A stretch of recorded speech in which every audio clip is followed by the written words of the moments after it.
Yeah, my idea was to kind of like pick an alternative calendar of songs. So let's go. I've got 2 Panic songs in mind because, you know, you want to celebrate. It's the new year, man. 2 I've got in mind are High Hopes and Don't Fret Me With a Good Time, because I feel like, I don't know, when I've went out on New Year's, I've heard at least High Hopes. That's not even in like grabby places. But I'd like to hear Don't Fret Me With a Good Time on a New Year's Eve sometime. So maybe some DJ that I'll eventually badger when things get back to normal can be badgered with that, and he'll just roll his eyes at me. And fair play. I don't blame them. Go with Don't Fret Me With a Good Time for January. February time. I'm not the biggest Valentine's Day guy, so it's sort of a filler month for me. But we need some love. And yeah. I'm going to shout out the extra toxic Vicious Love by New Found Glory and Hayley Williams.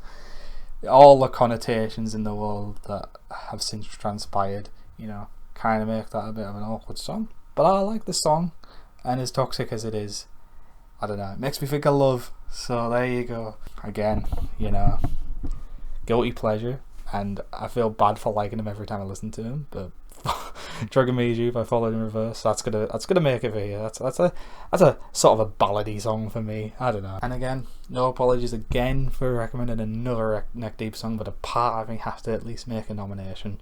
It's got a man. It's another like powery ballady thing, but I'm gonna throw a little spanner in the works, right? So it's not really a ballad, it's not even lovey, but there's a lyric in there that makes me think of love, and you know, me and my band, I like it, so makes me think of love.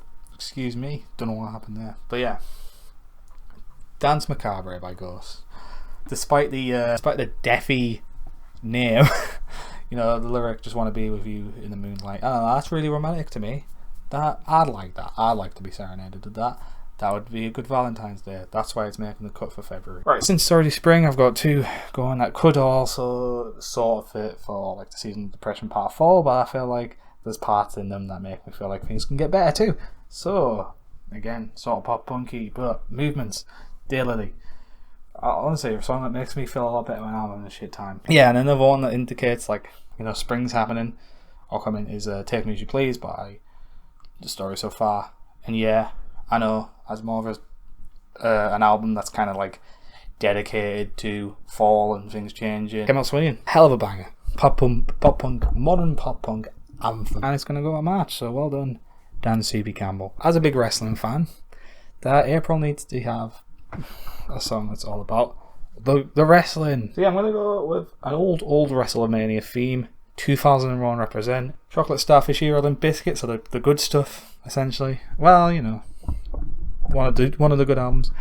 And My Way. It's got to be My Way. If you're a wrestling fan, you know that My Way is massive. May, for me, is Slam Dunk season. One of the most important dates in the alternative calendar. Kind of like the Warped Tour for the UK, I suppose. Without, hopefully, all the dodgy stuff. So yeah, let's nominate some quickfire round. Let's nominate some Slam Dunk bands. Zebrahead, For a Big Fish, 4 Year Strong, Don Broco, Lord and Atlantis, Yumi at 6. At 6? And I guess The Wonder Years of Gorzod again make as a Slam Dunk band to me. And I suppose we'll throw in Neck Deep as well, because why not? Alright, well, since Zebrahead is the Slam Dunk meme that won't die, and they do have the most appearances statistically, I'm going to go with them. And we'll go with Anthem, because it's more of a summery, festively kind of thing. Even though Falling Apart is a hell of a song which slaps and is probably better. It's summertime, baby! June kind of gets me into download territory again. A big UK festival for rock. More of the older stuff, you know, where the old metalheads will be like, they don't make them like they used to, but you get a good mix these days, to be fair. It's a good festival still. So, statistically, since it changed the download from Monsters of Rock, the bands that have appeared the most, apparently, according to Setlist FM, are Bullet, Skindred, Korn, Killswitch, Bring Me the Horizon, and apparently Biffy Clyro. So there you go. I like him. Not a lot of people have got a download do, but they feel a lot. So there you have it. And we'll add in Slipknot because they just feel like a download band. And yeah, I could add the older ones like Maiden, Kiss, and all the lads. Aerosmith. They are download bands. And I love Metallica, by the way. They've headlined a lot. Yeah, so I'm going to go with Slipknot here. We're going with Before I Forget, because it's fucking amazing. It's the best Slipknot song for me.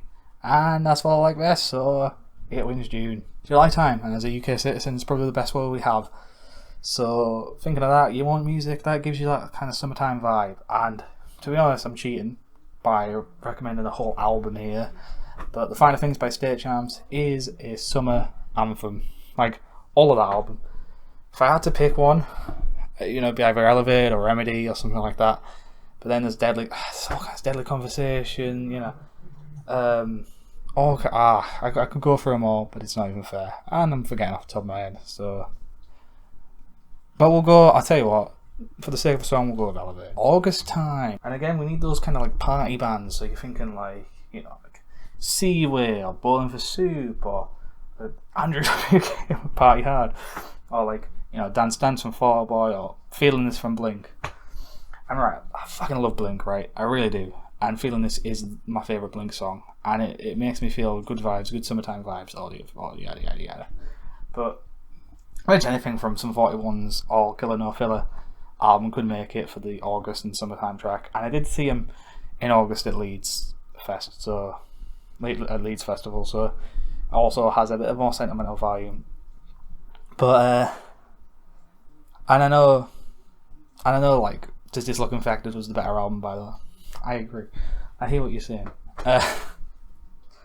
But yeah, it fits that kind of like American Pie soundtrack, where it's like that kind of like let's party, everything's gonna be alright despite it being shit kind of vibe. Alright. And no, I'm not going in too deep. And Motivation's a hell of a song from that album as well, by the way. But we're gonna have to go with Fat Lip. It just makes me feel like I should have been born in America. Maybe not. Autumn, I'm just going to call it autumn from now on. I'm British, I'm sorry. The autumn's kind of like a time of change for a lot of people. People go to school, people go to college, people go to uni, or whatever it may be, start new jobs. It's often seen as a very transitional period in a lot of people's lives.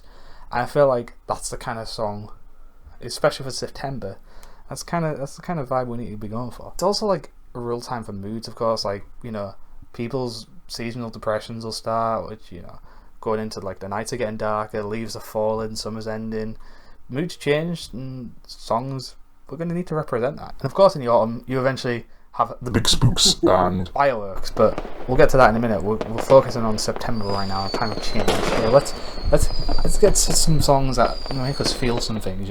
Starting out, of course, I'm starting out with my pop punk because I'm predictable as anything. But I wanted to have two bands nominated early on that I feel like really pinpoint that September change, and the bands I went for, are Real Friends or Knucklepuck. Now it's the hard part of defining which song. Yeah, so like from Knucklepuck you could have like Conduit or Want Me Around, or probably Untitled as well. Like they all have that kind of, I don't know, that kind of mood change, that swing, and that feeling that things are changing. It really pinpoints that for me, at least. And then real generic for Real Friends. I mean, but what else can you go for? Late Nights in My Car. It talks about like, like there's lyrics about like, I'm not where I should be, I'm not where I should be, I'm not what I could be, but I'm not who I was. Things are changing. It's like that kind of like deep cringe that people will hate, but I don't care. Alright, I like it, so who cares? Also, just represent Drowncore of Anti-Infliction. Pittsburgh, it's a rating all the time in the video. It's talking about like, how, again, it's one of those, I suppose, like fake deep songs, but like, it's all about how like, you're drowning from yourself, you can't save yourself. I feel like that sort of fits as well. But yeah, I'm gonna nominate Late Night in My Car. Alright, big up October. Let's get spooky. October has too many options, to be honest, but it is goth Christmas after all. Just off the top of my head, I can already think of, I Miss You by Blink, pretty much any Slipknot song. Manson good as well, any Manson song could fit on here. And then you got like Motionless in White, which are pretty much Manson, I suppose, but they could get on there as well. But it's a tough choice, but I went a bit generic. I've went with Avenged. Alright, A Little Piece of Heaven. I mean, it's a creepy ass song. It's a song about necrophilia. I mean, I don't really need to say much else. It's a good song. It's one of the good ones. You could also recommend a few things by them, like Afterlife or Nightmare. Yeah, I'm not that big into Avenged, can you tell? But yeah, Spooky Skeletons help Avenged win this one. Moving on. Remember, yada yada November. Let's go with a bang, since, you know, fireworks and all. So yeah, to represent that, you know, you kind of got to go with hard rock, I suppose. So, I mean, I'm gonna put up people like Slipknot, Limp Bizkit, Skin Dread. I'm gonna be basic again and go Psychosocial. So your break stuff kind of politically fit, I suppose, with Guy Fawkes and all that. And I'm gonna go again, sort of politically with Guy Fawkes, with Warning for Skin Dread as well. All right, let's get Christmassy up in here. Winter time. All right. I'm not really. A lot of alternative bands at this time make Christmas songs, to be fair. I mean, there's a lot of ska punky Christmas songs, I suppose. And there's Blinks I've done about 2. And they're all okay, but they're a bit. I'm not a Christmas guy, so. You know, it's always going to be a tough sell. So, obviously, me feeling like a sad boy around this time of the year, you know, I'm going to need some sad songs, I suppose. Sort of breaking the rules here, because I wouldn't even have it close to a Christmas song. Sort of is. It's got there's a particular note that makes it feel Christmassy to me, and I did discover it on a Christmas day many moons ago. Not as many moons as other people though. So yeah, I'm just gonna say it. The Black Parade, alright? I know a lot of people will be like, it's not Christmas! Sounds Christmassy to me. I discovered it on Christmas. What else do you want from me? Now, I had to get neck deep on here somewhere, didn't I? You know, favourite band. What was I gonna do? What I've done is I've went with the obvious. It's got December in its name. I don't think there's not even a mention of Christmas in the song, but I went with December. Yeah, because it kind of represents how I feel at that time. Not that I've ever been screwed over by a partner in that way, or had one make me feel that way. So I don't relate to it in that way, but I do relate to it in the sense of I feel a similar bit of melancholy around Christmas time, I suppose. That's about it. Engagement's important, you know. Subscribe and comment and like and share and whatever. I don't. I'm all about free will. Do what you want, but I just hope you enjoy them mainly and watch them. That's what's important to me. Anyway, it's been fun again. Peace out. Goodbye.